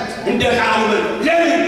እኛ እኮ የእግዚአብሔር ልጆች የእግዚአብሔር ልጆች ስለሆን ጽድቅን በነፃ ያገኘን፣ ቅድስናን በነፃ ያገኘን፣ ክብርን በነፃ ያገኘን፣ የዘላለም ሕይወትን በነፃ ያገኘን ወገኖቼ። እግዚአብሔር ጻድቅ ነው አይደለም? እስኪ ንገሩኝ። እግዚአብሔር ጻድቅ ነው አይደለም? በአንድ ቃል ነው። ከእግዚአብሔር ከተወለድን እኛ ምን እንሁን? ከጻድቁ እግዚአብሔር ከተወለድን እኛ ምን እንሁን? ጻድቃን። እግዚአብሔር ቅዱስ ነው። ከቅዱሱ እግዚአብሔር ከተወለድን እኛ ምን እንሁን? ቅዱሳን። እግዚአብሔር ሕያው ነው። ከሕያው እግዚአብሔር ከተወለድን እኛ ምን እንሁን? ሕያዋን። ስለዚህ ጽድቅን ያገኘነው በመወለድ ነው ወገኖች። ቅድስናን ያገኘነው በመወለድ ነው። የዘላለም ሕይወትን ያገኘነው ከእግዚአብሔር በመወለድ ነው። አሁን ከኛ የሚጠበቀው ምንድን ነው? ጽድቅን መጠበቅ በእግዚአብሔር ቃል፣ ቅድስናን መጠበቅ በእግዚአብሔር ቃል፣ የዘላለም ሕይወትን መጠበቅ በእግዚአብሔር ቃል፣ የተሰጠንን ክብር መጠበቅ በእግዚአብሔር ቃል። ወገኖች ብንጣላ በመታረቅ በኃጢአት ብንኖር ኃጢአትን በመተው ብንለያይ አንድ በመሆን ወገኖች የእግዚአብሔርን ቃል ባለማወቅ ከሆነ የእግዚአብሔርን ቃል በማወቅ ክርስትና እኮ እንኳን በአንዲት አገር ያሉ ልጆችን፣ ሰዎችን፣ ህዝቦችን አይደለም የዓለምን ህዝቦች እኮ አንድ የሚያደርግ ምስጢር፣ አንድ የሚያደርግ ምስጢር። ቃሉ እኮ የሚለው ዕብራዊም፣ ግሪካዊም፣ ሮማዊም ማንኛውም በክርስቶስ አምነው የተጠመቀ ሁሉ አንድ አካል ነው። እኛ አሁን ደግሞ ወደ ሀገራችን ስንመጣ አሁን በሀገራችን ለምሳሌ አሁን የኦሮሞ ክርስቲያን አለ፣ የጉራጌ ክርስቲያን አለ፣ የከምባታ ክርስቲያን አለ፣ የሀዲያ ክርስቲያን አለ፣ የአገው ክርስቲያን አለ፣ የትግሬ ክርስቲያን አለ፣ የአማራ ክርስቲያን አለ። ሁላችን ብዙ ጎሳዎች አሉ። አሁን እነዚህ ሁሉ በክርስቶስ አምነን በአብ በወልድ በመንፈስ ቅዱስ የተጠመቅን ሁሉ እኛ ምንድን ማለት ነው? አንድ አካል። ተመልከቱ፣ ለማህበራዊ ኑሮ እንኳን የሚረዳ አንድ አካል የሚያደርገን ነው። ይሄን እንዳናጣ በእግዚአብሔር ቃል ማወቅ፣ በእግዚአብሔር ቃል ማየት፣ ይህ መሰለው ታላቅ ምስጢር በእግዚአብሔር ቃል ማየት ከቻል ይህን የሚያበላሽ ፖለቲካ ሊመጣ አይነካካል። ይህን የሚያበላሽ ወገኖች ምንም አይነት ፕሮፓጋንዳ በካድሬዎች ቢናፈስ አይነካል። ለምን አውቀናላ? ይህ ዓለም ጊዜያዊ አገር ጊዜያዊ ነው። ዋናው ዘላለማዊው አገር ጌታ ሲመጣ የሚገለጠው። በዚያ ደግሞ ጎሳ የለ፣ ክፍለ ሀገር የለ፣ ነጭነት የለ፣ ጥቁርነት የለ፣ ሮማዊነት የለ፣ ግሪካዊነት የለ፣ አፍሪካዊነት የለ፣ አሜሪካዊነት የለ። ልክ እንደ አሜሪካ ማለት ነው።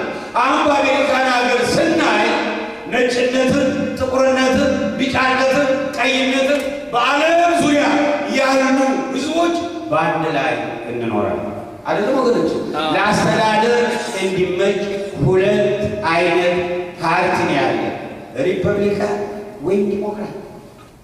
ይሄ እንደ ኒቆዲሞስ የተባረከ ስልጣን፣ የተባረከ እውቀት የነበራቸው አባቶች በዚች ሀገር ላይ ህጉን ሲደነግጉት ወገኖች ተመልከቱ። የዓለም ስደተኞች እንደ ልባቸው እንዲገቡ፣ የዓለም ስደተኞች ከገቡ በኋላ ደግሞ ባይታወርነት እንዳይሰማቸው ሲቲዝንነትን አግኝተው እንደ ተወላጆች እንዲሆኑ መብታቸው እኩል እንዲሆን። ይሄ እንግዲህ የመጀመሪያዎች ሰዎች የተባረከ እውቀት፣ የተባረከ ስልጣን፣ የተባረከ አይኖ ያላደረገ ይኸው በዓለም ያለን ሕዝብ በአንድ ላይ የእግዚአብሔር መንግሥት ምሳሌ። ልዩነቱ ምንድን ነው? በእግዚአብሔር መንግሥት ዲሞክራትን የለው፣ ሪፐብሊካን የለው፣ አንድ ጌታ ንጉሡ ራሳችን መድኃኒዓለም። ሕዝቡም አንድ ነው፣ መታወቂያው ፍቅር፣ ቋንቋውም አንድ ነው፣ ከለሩም አንድ ነው፣ ደረጃውም አንድ ነው፣ ሁሉም አንድ ነው። ከዚያ በፊት ግን ከየትኛው ማለት አሜሪካ የተሻለ ምሳሌ። በተለይ በክርስትናው አይነት ስናየው ደግሞ የበለጠ እንድንጣበቅ የበለጠ አንድ እንድንሆን ይረዳናል።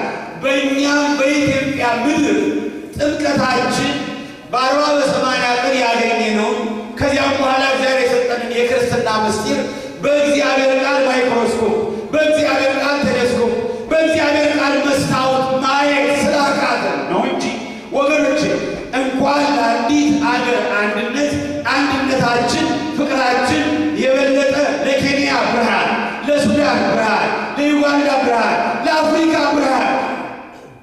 ብርሃን እንዲሆን ጸጋ ነበር የተሰጠ። ለምን? ከኢየሩሳሌም ቀጥሎ ኢትዮጵያ ናት ይሄን ጸጋ ያገኘችው። ነገር ግን የቃሉ ጥረት፣ የትምህርቱ ጥረት ከመኖሩ የተነሳ አልፎ ተርፎ በዚቹ ያለነው ኦርቶዶክሶችን እንኳን እየሰረቁን መሄድ ጀመሩ። እንዲያውም አሁንማ የራሳችን ሰዎችም አንዳችንን ለማጥቃት አንዳችንን ለማጥቃት ክፉ መንፈስ የሚጠቀምበት ስልት ሁሉ ፈጠረ። ፕሮቴስታንቱ እንኳን ያው ራሳቸው ውጭ ሆኖ ነው። እዚሁ የራሳችን ሰዎች አንዳችንን ስንጠላ አንዱ ሌላውን ለመምታት ሲፈልግ የሚለው አለ። በመንግስት ደረጃ ብያለሁ። በመንግስት ደረጃ ኢትዮጵያ ውስጥ አሁን መናጢ ጋዜጠኛ ካለ መቼም ጋዜጠኛ ማለት ይሄ እውነተኛ ጋዜጠኛ ማለት የድሮ ሐዋርያ መጥምቁ ዮሐንስ ማለት ይህ የድሮ ሐዋርያ ባለስልጣን አይበሉ በግልጥ ነው የሚናገሩ። ያው ታሰራሉ፣ ይገረፋሉ፣ ይገደላሉ። የአሁኑ ዘመን ደግሞ ጋዜጠኞች ደግሞ የእኛን የወንጌላውያንን የካህናት የጳጳሳቱን ስራ እንዳለ ወስደውታል። መናገር የሚገባል ስለ ፍትህ፣ ስለ እኩልነት፣ ስለ ነፃነት። በእውነቱ ይሄ ጉቦ የትያል መጥፎ እንደሆነ ሁለት ያለው አንዱ መስጠት እንዳለበት ሰው ደሞዙ እንዲበቃው እንጂ ጉቦ ከዳ መዝረፍ እንደሌለበት በጋር መናገር ማስተማር የነበረበት እኛ ነን። እኛ ጸጥ ስንል ፈርተን ጋዜጠኞች ነው ያለምን ጉድ የመሪዎች ጉድ እያወጡ ያሉት እነሱ ናቸው። በተለይ ኃይለኞች ጋዜጠኞች ከሆኑ መንግስት ከሀገር ሊያባራቸው ወይም ሊያስራቸው ሲፈልግ የሚለጥፍባቸው ታርጋለ ስም አለ። ምንድነው እሱ? ቴሮሪስት። ኢትዮጵያ ውስጥ ቴሮሪስት የሚባል ነገር የለም። እኛ ቴሮሪስት የሚባለውን የሰማነው እዚህ በቋራ በናይጄሪያ ያለው፣ በሶማሌ ያለው፣ አይሲስ የባረው ዓለም ያለው ይሄ ማነው? ይሄ ብራንስስ ምንድነው? ቤልጅየም በዚህ አካባቢ ሲያፈርዱ የምናየው ሙተው ይገላሉ፣ ጠፍተው ያጠፋሉ። እኛ ቴሮሪስት የሚባለው ይመስለኝ እግዚአብሔር የተመሰገነ ይሁን። ህዝባችን ቅዱስ፣ ኦሮሞ ቅዱስ፣ አማራው ቅዱስ፣ ትግሬው ቅዱስ፣ ጉራጌው ቅዱስ፣ ሀዲያው ቅዱስ፣ አገው ቅዱስ፣ የኢትዮጵያ ህዝብ ቅዱስ፣ አስተዋይ፣ ቻይ፣ የዋህ፣ ነገር አሳላፊ፣ የመንግስት ዕድሜ ነገ ያልፋል የሚል አርቆ የሚያይ ስለሆነ ዝም ምንም ሲባል ዝም ያልፋል እያለ ዝም ሲል ነው የምናየው እንጂ ቢኖር ኖሮ እንኳንና እዚህ ደካማ ሀገር ቀርቶ ህዝብ በዛበት ሌላ ቀርቶ ይኸው የሰለጠኑ ሀገሮች እንኳን ከሩቅ ሁሉን ነገር ደህንነታቸው ስለላቸው ሳርቀጠሉ የሆኑት እንኳን አንችለው ብለው ይኸው እየነድዷል። ያቺ ሀገራው ምኑን ሰደው 1 ለ5 ምን ይባላል? አሁን እግዚአብሔር አይቆጣኝ። አሁን ህዝብ ከጨከነ ተንኮል ከፈለገ በእውነቱ እንደው በገጀራ እንኳን ተፈጥሮት ይወት የለም እንኳንና አይደለም ሰባራ ፈንጂ አሁን አሁን ኢትዮጵያ ህዝብ ኤሌክትሪክ ቀጣጥሎ ፈንጂ ሰርቶ ማፈዳት አቅቶት ነው አይደለም። ይሄ የእግዚአብሔር ጥበብ ነው፣ የእግዚአብሔር ስራ ነው። እግዚአብሔር ያችን ሀገር ይወዳል፣ ያን ህዝብ ይወዳል። የሚመጣውን ተንኮል ሁሉ ጸጥ በል ይላል። የራሱ የሆነ አመራር የሆነ ምስጢር አለ።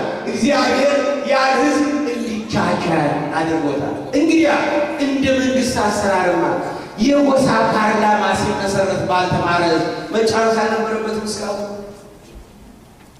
በእውነቱ እኔ በጣም ግርም ያለኝ አሁን ከስንት ዓመት በኋላ እንኳን አሁን ቅማንት አማራ የሚባል ልዩነት ተፈጥሮ ተብሎ በአገር ተዋልደው ተፋቅረው አንድ ሆነው የኖሩ ሕዝብ አሁን እንደገና ከስንት መቶ ዓመት በኋላ እንደገና ማንነትን እንትና እኮ እንዲያርጋል እንደገና እንዲተኩስ ማለት እንደገና እንዲለያይ ማለት ይሄ መቼም ያልተባረከ የተረገመ ስልጣን የተረገመ ፖለቲካ ይሄን ወይም ልናገር ይገባል ነው የተረገመ አሁን ተፋቅሮ የኖረ ሕዝብ ተቻችሎ የኖረ ሕዝብ ልዩነት ማያውቅ ሕዝብ በገዛ እጁ እንዲለያይ አሁን ይሄ ሁሉ ሆኖ እንኳን ያ ሕዝብ ጠንካራ ሕዝብ አሁን እሰማለሁኝ።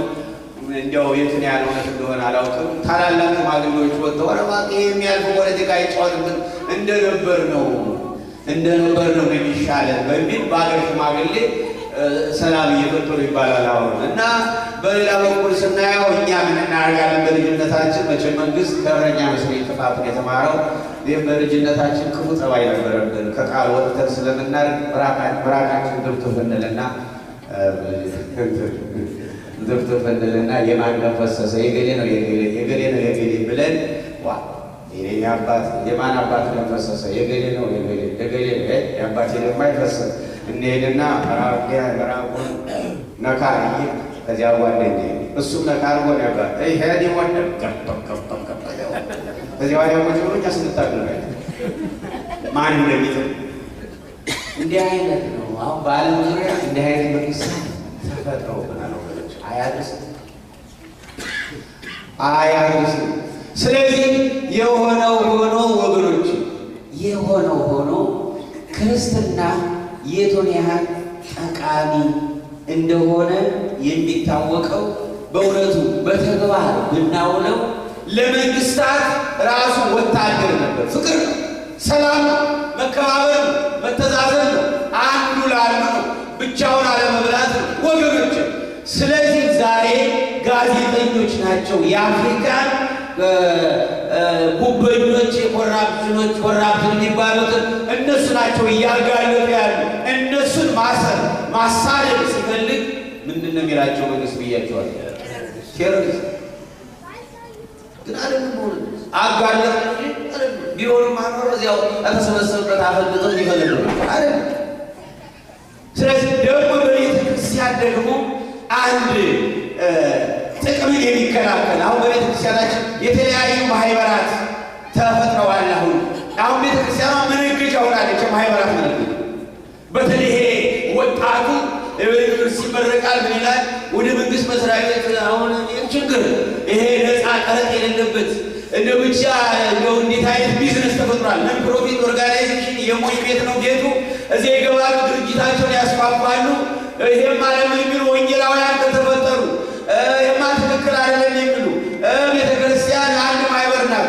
የተለየ ቡድን የእኛ ልጅ የምንትናት በፍርዲያት ተስፍርዲያት ታደርጉ የሚቃወማቸው ካለ ታርጋ ይለጥፉበታል። ምንድን ነው የሚሉት? ተሐድሶ ጸረ ማርያም ተሐድሶ እነሱ ብሎ የማርያም ተቆርቋሪ የድንግል ማርያም ተቆርቋሪ ከሆነ ድንግል ማርያምን የሚነቅፉ ካሉ ባለማወቅ ክብሯን የሚያቃሉ ካሉ አማላጅነቷን የማይቀበሉ ካሉ እንዲቀበሉ በፍቅር በእግዚአብሔር ቃል በማስተማር ነው እንጂ ታሪክ በማበላሸት ወገኖች በማሳደድ ስማቸውን በማጥፋት ሰው እንዲጠላቸው በማድረግ በመግደል እንዴት ተብሎ ነው የሚሆን ክርስትና? ጌታ አስተማረ አላስተማረ? በምንም አይነት እመቤታችን ራሷን ብያቸዋል አትፈልጊም። እመቤታችን ጠላቶቿን የምትወድ የሚረግሟትን የምትመርቅ ለሚያሳጇት የምትማልድ የምትጸልይ የፍቅር እናት የፍቅር ማግኘት እንኳን ለክርስትና አይደለም ለእስላሙ ለቡዲስቱ ወገኖች እግዚአብሔር የለም ለሚለው ለይሁዲው ሰው ለሆነ ሁሉ የምትራራ የዋህ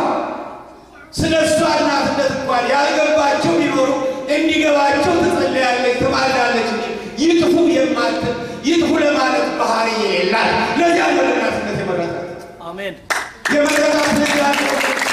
ስለዚህ አሁን ሌላውን ለማጥቃት ሲባል ጸረ ማርያም የማርያም ተወቃ እኮ ሐሺሽ የሚወስደው ጫት ስፖርት የሚያድረው ሰካራም እኮ ነው። ይገርማቸው ዱርዬ እኮ የእሷ ተወቃ እንዲህ አይነት ተወቃ ይገርማል። እንዲህ አይነት የከሳሽ መንፈስ በእሷ ስምን የማጥፋት ነው። ካስፈለገ ለእሷ በመቆርቆር በመቆጨት የሌላውን እንደው ታሪክ ማበላሸት ምን ሳይሆን አንድ ገብርኤል አይበቃም እንዴ? በግረዋ ያለ ሚካኤል አይበቃም? አንድ መልአክ እኮ የዓለምን የእሷን ተቃዋሚዎች በአንድ ሰይፍ ማለት ይችላል። በአንድ እሺ እንደው እነሱ ሲሆኑሽ እንደው ጌታ እኮ ክርስቶስ ምንም እንኳን ፈጣሪዋ ቢሆንም እኮ ሰው ሆኗል። በፍጹም ሰውነቱ በስጋ እኮ እናቱ ናት። ስለዚህ ማንኛችንም እናታችን ስትነካ እንደማንወደው እሱም አይወድም። ማንኛችንም እናታችን ስትከበር እንደምንወደው እሱ ይወዳል። ስለዚህ በዚህ ባለማወቅ የእሷን ክብር በሚያቃልሉ አማላጅነትን በማይቀበሉ አሁን እርምጃ መውሰድ ቢያስፈልግ ኖሮ እሱ አጋዥ ፈልጎ እንኳን በድንግል ማርያም በሰቀሉት በገደሉት እንኳን ታምቷል። የስድስት ቀን ጦርነት ጊዜ እስራኤል የስድስት ቀን ጦርነት እስራኤልና ግብፅ 6 ቀን ተዋግተው የምታስታውሱ 6 ቀን እና ሁለት ጓደኛሞች ነበሩ ኢትዮጵያውያን እስላምና ኦርቶዶክስ ክርስቲያን ባሎች ናቸው። እስራኤል ወደፊት ስትገባ አላሁ አክበር ይላል እስላም። ማን ነው? ግብፅ ወደፊት ስትገባ እስራኤል መምታት ጀምር አላሁ አክበር ግብፅ ጀግናዋ ይላል እስላም ኢትዮጵያዊ። እስራኤል ወደፊት ስትገባ ደግሞ እግዚአብሔር ይመስገን አምላከ እስራኤል እልና ደግሞ የኦርቶዶክሱ ደግሞ ትከሻውን ይላል። ሁለቱም እኮ በማያገባቸው ነገር እንደው መስሏቸው አሰዳደሙ ኋላ እንዲህ ሲሉ እስራኤል አሸነፈ። እስራኤል ስታሸንፍ አምላከ እስራኤል ይህ ነው አለና የኦርቶዶክሱ አካች ዘራፍ አይ ፉከራ ካስፈለገ መፎከር የሚገባኝ እኔ ነኝ ያላው አበር ማለት ነበረብኝ። እንዴ 6 ቀን እኮ ተቋቋመች ግብፅ እስራኤል እኮ መጨረሻ ተሸነፈች እኮ እና መቋቋሟስ እና ምንድን ነው? አንተ እንጂ ሰውየው እንጂ ዘመዳቸው ነው ለእስራኤል ራምዬና ሰው የሆነ ከነሱ በዚህ እንኳን ይታማል። እኔ እንኳን አማዋለሁ ልሳለ በስጋው አማዋለሁ። ማማው ነው መሰላችሁ? እንደዚህ እንኳን ሰቅለው ገለውት የእሱ ልጆች ሁሉ አሳደው መጨረሻ ሮማውያን ተነስተው በተኗቸው። በዓለም ዙሪያ ብዙ ግፍም ተፈጸመባቸው። እንደገና ተሰብስበው ሕገ መንግሥት መስርተው አሁን የበሬ ግንባር ማታህል ሀገር አሜሪካ ጭብጥ እርግጥ አውሮፓንም ያዝ ራሽያንም እንደዚሁ ዓለምን በኢኮኖሚ በሚዲያ በማንኛውም ይዛለች። አሁን የአሜሪካን ፕሬዚደንቶች ቢወዳደሩ ለመመረጥ ቶሎ ብለው እስራኤል መደገፍ አለባቸው አይደለም ወገኖች? አንዲት የበሬ ግንባር የማታህል ሀገር እርስ በርሷ ማተስማማ እንደ ኢትዮጵያውያን ፓርላማው እኮ ልዩነቱ እንኳንና እነዚህ ነጮቹ ቀርቶ ፈላሾቹ የሄዱት ስንት ፓርቲ ቢኖራቸው ይመስላችኋል? አሁን ይኸው ስንት መቶ ሺህ ናቸው። እንግዲህ ከኛ ይሄ ጠባያችን አንድ ስለሆነ ስንት ፓርቲ ያላቸው ይመስላችኋል? እነዚያ ትንሾች እንኳን ወደ 70 በላይ ፓርቲ ያለ እርስ በርሱ ስለማይስማማ ፓርቲውን ያቺ እስራኤል ትንሽ ሀገር ፓርላማ መብዛቱ ለምን አይስማሙ? ግን እንደዚያ የማይስማሙትን መበተን ማጥፋት ነው የነበረበት። ያው እንደሆነ ግን ገመናቸውን ሸፍኑ ዓለምን እያንቀጠቀጡ በእውነተኛ ኢትዮጵያ ጋር ነው። በእውነት እኮ ጥፋታችን ስታይ እኮ አሁን አሜሪካን ብትር ቤተክርስቲያን ምንሰራ በአገር ጉዳይ እንዲህ እየጠበቀን የታሪክ ሰዎች እያለየን አሁን እንደው እንደኛ ከሆነ እኮ መጥፋት አልነበረበትም አልነበረብን አይደለም። የሆነ ምስጢር አለ ለእኛ ቀደ ይመስለኛል ሸፍኖ የታሪክ ባለቤት በዓለም ዙሪያ ወገኖች ማንም የሌለው የፊደል ባለቤት በዓለም ጥቁር የራሱ ፊደል ያለው ማንም ነው? እስኪ ይዋለው ኢየሩሳሌም ውስጥ የዓለም ኃያላን አቡነ ዘበሰማያት ደብረ ዘይት ላይ በላቲን በልዩ ልዩ ኃያላን ቋንቋ ሲጻፍ የማን ፊደል ነው ያለ? ጥቁርን ወክሎ የኢትዮጵያ አቡነ ዘበሰማያት በግዕዙ ጸሎተ ማርያም የመጥምቁ ዮሐንስ ከተወለደበት ላይ በግዕዙ የዓለም ክርስቶስ ወደ ጎልጎታ ወደ ቀራንዮ ሲሉ መጀመሪያ ከኢትዮጵያ ገዳም ቁልጭ ብለው ታሪክ ተነቆላቸው የሚሄዱ በዓለም ዙሪያውን ኢየሩሳሌም ውስጥ የዓለም ኃያላን ይዞታላቸው። በዓለም ጥቁር የማንም የለው የኢትዮጵያ። ለምን? ያችን ሀገር እግዚአብሔር ይወዳል። በምን እንደሆነ ምስጢሩ አናውቅም። ይወዳል። አሁንም ቢሆን ያችን ሀገር ለስልጣንም ሲሉ ይሁን ለበማወቅ ይሁን ባለማወቅ ይሁን እንዲያው ለመጉዳት የሚነሳሱት እነሱ ያልፋሉ። እግዚአብሔር ኢትዮጵያን አይተው ይሄ እምነታችን ነው። በምንም አይተዋል። ይህ አሁን በጎሳሉ በቋንቋ በጊዜያዊ ፖለቲካ የተለያየ በውጭም እንኳን መጥተን በቤተ ክርስቲያን በልዩ ልዩ ጥቅማት እኛም ካህናቱ ኮሚቴ ይሁን እንትናን ይሁን ብዙዎቻችን እንዴት ነው የምናንገላታው? መንጋውን እንዴት ነው የምናንገላታት? ቤተ ክርስቲያናን ራሳችን በረከት ይቀርብናል እንጂ እግዚአብሔር አንድ ቀን ቤተ ክርስቲያኗንም አንድ ማድረጉ አይቀርም። ይሄ እምነታችን ሆናል። አሁን እኛ ስንጨርስ የእኛን ድርሻ ስንጨርስ እሱ ስራው ሲጀምር ያን እሱ ስራው ሲጀምር ያን የዚያን ምልክቱ አሁን በየጠባያችን ይዞናል ተባረኩ እግዚአብሔር። ስለዚህ ወገኖች በጥምቀት ያገኘነው ጸጋ ይህ ነው አይባልም እና አደራችሁ ልክ አሁን የተያዘው ነገር ተቃዋሚ ቴሮሪስት እንደሚል መንግስት በቤተ ክርስቲያን አሁን ሊያጠቁት የፈለጉትን ድሮ ጸረ ማርያም ፕሮቴስታንት ይሁን ይሻል ፕሮቴስታንት እኮ ቢሉ ጥሩ ነው። የኢትዮጵያ ኦርቶዶክስ አስተምሮ ድርሟን ቀመማን ቢቃወሙ ካሉ ስማቸው ፕሮቴስታንት ነው። ተቃዋሚ ታድሶ አንደኛ ቃሉ ጠቃሚያችን ቃል ታድሶ ታድሶ ማለት መታደስ ነው። ዓለም ታድሶ ስላስፈልጋት በኃጢአት የቆሸሸችውን ዓለም አምላክ ከሆነ በደሙ አድሷታል። ለዚህ አዲስ ኪዳን ይላል አድሷታል። ለእኛም ደግሞ በየቀኑ ሕይወታችን ለሚቆሽሽብን የእሱ ቤት የእሱ መቅደስ ነው። የእያንዳንዳችን ሰው የየግል ቤታችን ሲቆሽሽ ሲበላሽ መንቃት ሲጀምር ተሐድሶ በሚያስፈልገው ሁሉ የእሱ ቤት የሆነ የእያንዳንዳችን ሕይወትም በኃጢአት ይቆሸሻል፣ በኃጢአት ይነቃል፣ በኃጢአት ይሰነጠቃል። ስለዚህ በኃጢአት ይሰበራል። ስለዚህ ምን ያስፈልገዋል? ተሐድሶ በምን በንስሐ በኑዛዜ በቅዱስ ቁርባን በቅዱስ ቁርባን ሁልጊዜ ሕይወታችን እየታደሰ ነው። የምን ነው አነገረ ቀደም የሚጠቅመንን ቃል ኢየሱስ ማለት አዳኝ መድኃኒት ማለት አዳኝ መድኃኒት ማለትን ወይ መጀመሪያ ሲጠመቅ ማለት ሲወለድ የወጣለት ስም ኢየሱስ ነው። ኢየሱስ አዳኝ መድኃኒት ማለት የጠላት ዲያብሎስ ራስ መቀጥቀጫ መዶሻ፣ የሕሙማን መፈወሻ፣ የሙታን ማንሻ፣ የቅዱሳን መምለሻ፣ የኃጢአት መመከቻ ጋሻ። ይህን ስም የተጠቀምንበት ከእስራኤል ጀምሮ እኛ ነን። ሌላው ቀርቶ ይህን ስም እንድንፈራው ያደረገ ሰይጣን። አሁን ለምሳሌ አንዲት ክርስቲያን አንዲት ኦርቶዶክስ ወይ መድኃኒዓለም የኔ መድኃኒዓለም ወይ የኔ አማኔ ወይ የኔ ክርስቶስ ብትል ማንም ይከታተላት የለም። ወይ የኔ ኢየሱስ ካለች ግን ኧረ መርምሩ ጀርባዋል። እቺ ሴት ዘማሪ ከሆነች እንደዚህ ለምን አስቀድሞ ፕሮቴስታንቶች ተጠቀሙበት በሚል ፈሊጥ እንዴ? አስቀድሞ ፕሮቴስታንት ምዕራባውያን ኤሌክትሪክን ተጠቅመዋልና አላልተጠቀሙ፣ አውሮፕላን ተጠቅመዋልና አላልተጠቀሙ፣ ድምፅ ማጉያ ተጠቅመዋልና አላልተጠቀሙ።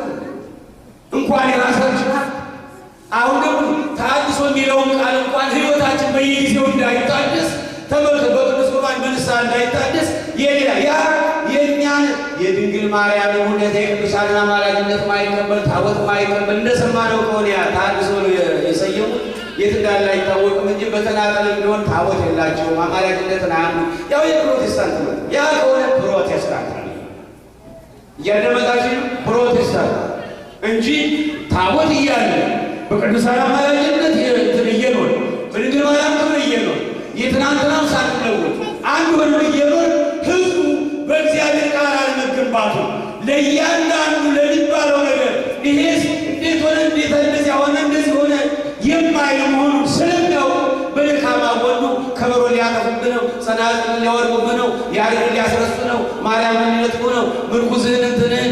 ስለዚህ ነገር ተሐድሶች ናቸው። በጣም የሚገርመኝ የህዝቡ በቃሉ አለመበርታት የሚታወቀው 20 ዓመት ከዚያ በላይ አብረው የኖሩትን ካህናት ትናንት ከኢትዮጵያ የመጣ ጮሌ እነገሌ እኮ ተሐድሶ ናቸው ሲሏቸው አባቶቻቸው የትናንትናውን ረስተው በጠራት ይመጣሉ። አብረው የኖሩትን አባቶቻቸው ረስተው በጠራት ትናንት በመጣው ጮሌ። ስለዚህ የሁሉ ለምንድን ነው? በቃሉ አለመመስረት እንጂ 40 የ80 ቀን ጥምቀት አይደለም ይሆን እንጂ እነዚህ ሰዎች እውነተኞች ለተዋህዶ ተቆርቋሪዎች ቢሆኑ ስልጣናቸው፣ አስተምሯቸው፣ ወጣትነታቸው፣ እውቀታቸው የተባረከ ይሆናል። የተባረከ ሲሆን ከተባረከ ከሆነ ሁከትን አይፈቅድም። አሁን እነዚህ ሰዎች አንድ እውነት ካሉ በሰላም ቤተክርስቲያን ሁከት ነው። ሁከት አንድ የመጨረሻ ነገር ብያችሁ፣ እውነተኞች አስተማሪዎች፣ እውነተኞች መምህራን ከአይሁድ እንኳን ክርስትናውን ያልተቀበለው እንኳን ያ ትምህርቱ እንደው በዚያው ባመነበት ተባርኮለት ያለውን የሚሉትን ጎበዞቹ ነግሬያችሁ ጨርሳለሁ። አንድ ኢትዮጵያዊ ፈላሻና አንድ ኢትዮጵያዊ ኦርቶዶክስ በእስራኤል አንድ ካምፓኒ አብረው ይሰራሉ። አብረው ሲሰሩ የደብረ ዘይት ሰሞን፣ ደብረ ዘይት እንግዲህ የጌታ ዳግም ምጽአት መታሰቢያ ነው። የደብረ ዘይት ሰሞን ጨዋታ ይጀምራሉ አብረው እየሰሩ። ጨዋታው ምንድነው? በጌታ ዳግም መምጣት ነው። ፈላሻው መሲሁ ክርስቶስ ሲመጣ የመጀመሪያው ነው ገና ይላል። ኦርቶዶክሱ ደግሞ የለም መሲሁ ክርስቶስ ሲመጣ ለፍርድ ዳግም ነው። መጀመሪያ ሰው ሆኖ ዓለምን አድኖ ሄዷል። አሁን ሲመጣ ዓለምን አሳልፎ ሙታንን በማስነሳት ለፍርድ ነው። አይደለም የሚመጣው ገና የመጀመሪያው ነው፣ እናንተ ተሳስታችኋል ይላል። ያፈላሻው አልተሳሳትም። ለምን ፕሮፌሰርን አንጠይቃም ይላሉ። ፕሮፌሰሩ የይሁዲ ሃይማኖት ፕሮፌሰር ናቸው። ለምን እሳቸውን አንጠይቅም ይላሉ። በአካባቢ ኖረው እሺ ይላል። የኛው ሞኝ ኦርቶዶክስ ይሄዳል እና ይሄን ነገራቸውን ይነግራል። ጥሩ ነው፣ ሁለታችሁን የሚያስማማ አንድ ነገር አግኝቻለሁ አሉ። የሃይማኖት አባት የይሁዲ የምንነቃቸው ሁለታችሁን የሚያስማማ አግኝቻለሁ። እሱ አንተ የኔው ይሁዲው የመጀመሪያው ነው በማለትህ፣ አንተ ደግሞ ኦርቶዶክሱ ሁለተኛው ነው በማለትህ ነው እንጂ ሁለታችሁ በመምጣቱ ታምናላችሁ። ይሄ ደስ ብሎኛል። ስለዚህ ራሱ ባለቤቱ ሲመጣ የመጀመሪያ ነው ሁለተኛ ነው ብለን በእሱ ከራሱ ስለምናገኝ እንዲህ አይነት ሰዎች ለሚያስፈልጉ ይኸው ከዚያ ከይሁዲ እንኳን እንዲህ አይነት አለ። ስለዚህ ከቤተ ክርስቲያናችን አስተምሮ ባለማወቅ ወጣ የሚለኛ ሰዎች እንኳን ቢኖሩ በፍቅር በማስተማር ባለመፍረድ ጌታ ሲመጣ በሁሉም ስለሚፈርድ ለሁሉም እንደ ስራው ስለሚሰጥ ምን አስከፈለ? ግን በምድራዊ አስተሳሰብ በቅዱሳን በድንግል ማርያም በሃይማኖት አመካኝተን ሰውን ማጥፋት ስለሚፈልግ ደንበኛ አይሲስ ማለት ነው። ይሄ ደንበኛው ይገርማችኋል። እነዚያ የሚጨበጠውን ፈንጅ ስለሚያፈነዱ የሚያዘው የሚታየው፣ እነዚህ ደግሞ የማይያዘው ረጅቁን የሆነ ፈንጅ ረጅቁን የነገርን ፈንጅ ስለሚያፈነዱ መንፈሱ አንድ አይሲስ መረበሽ፣ በሰላም የምንኖረው መረበሽ። እግዚአብሔር ይቅር ይበላቸው እነሱ። አሜን። ሁላችንም ይቅር ይበለን። አሜን። አንድ ግን ማወቅ ያለብን የኢትዮጵያ አምላክ የኢትዮጵያ ቤተክርስቲያን አምላክ እንደ ትናንቱ አገሯን ማን ያደርጋል? ቤተክርስቲያኑ ማን ያደርጋል? ነገረኞች እግዚአብሔር ይማረው። አሜን። እና ትምህርታችን ስልጣን ሲባረክ ነው። እግዚአብሔር አምላክ ትዳራችሁን፣ እውቀታችሁን፣ ጉልበታችሁን፣ ገንዘባችሁን ከኃጢአት በቀር የእናንተ የሆነውን ሁሉ ይባርክ። አሜን። በተለይ የብፁዕ አባታችን ስልጣን ከልጅነት ጀምሮ እስካሁን እንደባረከልን እስከ መጨረሻው ይባርክልን። አሜን። የተጀመረው አዝመራ አድጎ አፍርቶ ለትውልድ ምግብ ሲሆን ያሳየን እግዚአብሔር። በእሳቸው ዙሪያ ያለነውንም እግዚአብሔር ይባርከን እና እግዚአብሔር ይጠብቃቸው፣ ይጠብቀን። በሌላ ጊዜ ያገናኘን። ለዛሬው ጊዜ ላይ ይበቃል።